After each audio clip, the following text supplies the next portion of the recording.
Wang Zheji, Aksu viloyati Baynayasi Dostluq ahol komitetining mudiri. Millatlar ittifoqligi bayrog'ini egiz ko'tarib, rayonimizning muqimligini qo'g'dayli. Amlikni ishga oshiraydi degan timdan so'zlab o'taman. Yo'ldoshlar o'zimniki on tili bo'lmag'achqa, balkim so'zlash jarayonida ba'zi gap so'zlar tilimga og'zimga kelmay, mana shu foying butun ahvol bo'lishi mumkin. Yo'ldoshlarni to'g'ri tushunib anglaysizlar. Qadimdan buyon bizning Xinjiang bo'lsa, har millat ko'p millat to'plashib o'tirishlar rayon. Necha yüz yıllardan buyon necha 10 millat o'rtaq yaşab birlikte ittifoqlashib, zich uyushtirib, zich uyushib, ittifoqlashib birga güzel makonimizni gullantirib kelmoqda. Millatlar ittifoqi bo'lsa, har millat xalqining jon tomiri. Chunki har millat xalqi zich ittifoqlashganda jamiyat muqimlik bo'ladi. Jamiyat muqimlashganda iqtisodiy ijtimoiyimiz taraqqiy bo'ladi. Taraqqiy iqtisodiy jihatdan har turli ishlarda o'ngishli bo'ladi. Iqtisodiy ijtimoiy taraqqiy bo'lganda bizning har millat xalqimiz tinch, baxtlik turmush kechiradi. Aksicha, nahotki biz ittifoqqa, inoqlikqa ahamiyat bermay qolsak, jamiyat muqimlik bo'lmaydi. Jamiyat qalayimqonlashib ketadi. Kabir rayonida o'tirdik. Mana shu yomg'ir yog'sa, shunda patqaq, havo ochilsa, tut-tarat, shahvalimiz mana shu kunduz atkazib, shunda pokiz kaydirib chiqarsak, maktab chiqarsak, tushdan keyin kelib bo'lguncha xuddi shu mana shu to'planqida eg'nab kelgan maymundek ashta kelib keldi.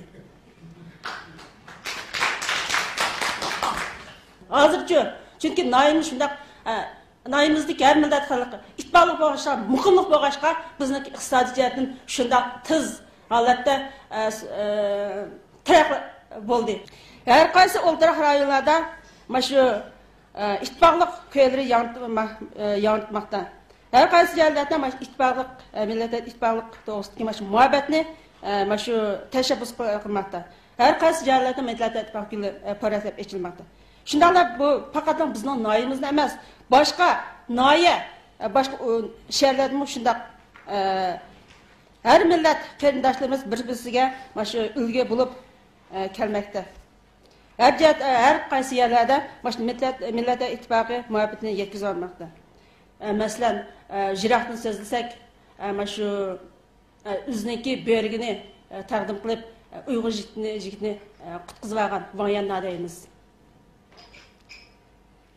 Mana shu Xanzu mey qizni beqib maktabda o'qigan Uyg'ur bovay o'g'liz naqdaymiz. 19 nafar har millat bolani beqib o'qitib, jamiyat qatoriga qo'shgan Xanfa anlaymiz. Am boshqa jirayanki falan mundaq insonlar qutbi desak balkim rayon o'rtaga yo'ldoshlarimiz tushunmaydi. Ya ishonmaydi. Uni bizning faqat bizning mana shu noyimizda bundaq mana shu nurg'unlar millat ittifoqi mana shu ulga shaxslar shuncha ko'p. Masalan deymiz, bizning noyimizdagi Bulung yezdagi 37 yil mana shu aholi dehqonlarga haqsiz mana shu kasal ko'rsatayotgan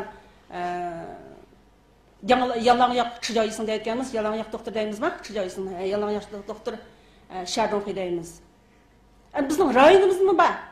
Xanzo qizni beqib o'tib, mana shu meypi Xanzo qizni beqib hozirgacha maktabda o'qitayotgan Kamil Mamut deymiz. Bunda kishilarning tasvirlangan yaxshi ishlar, yaxshi odamlar atrofimizda shuncha ko'p. Hozir shunday baxtlik ichida turamiz. Lekin bir qism kalsini ishak deb aytgan munofiqlar,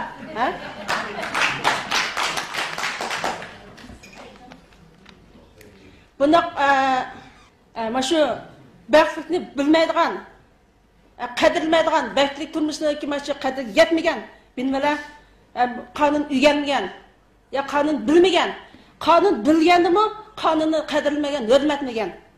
Bundalari shu bunda munofiqlar hozir mana shu ayollar maşu çembel desek, jilbat desek, maşu milletning maşu Uyg'ur milletining an'anaviy kiyim-kechakları, shundaqla din kiyim-kechakları, ayollar qiz xodimlar sirtqa chiqsa chuqum yuzini yepib, jilbat kiyish degan mashtaq gap so'zni taqib bizniki maşu oq ko'ngil ayollarimiz qiz cho'kallarimizni oz quturtib ozdiryotdi.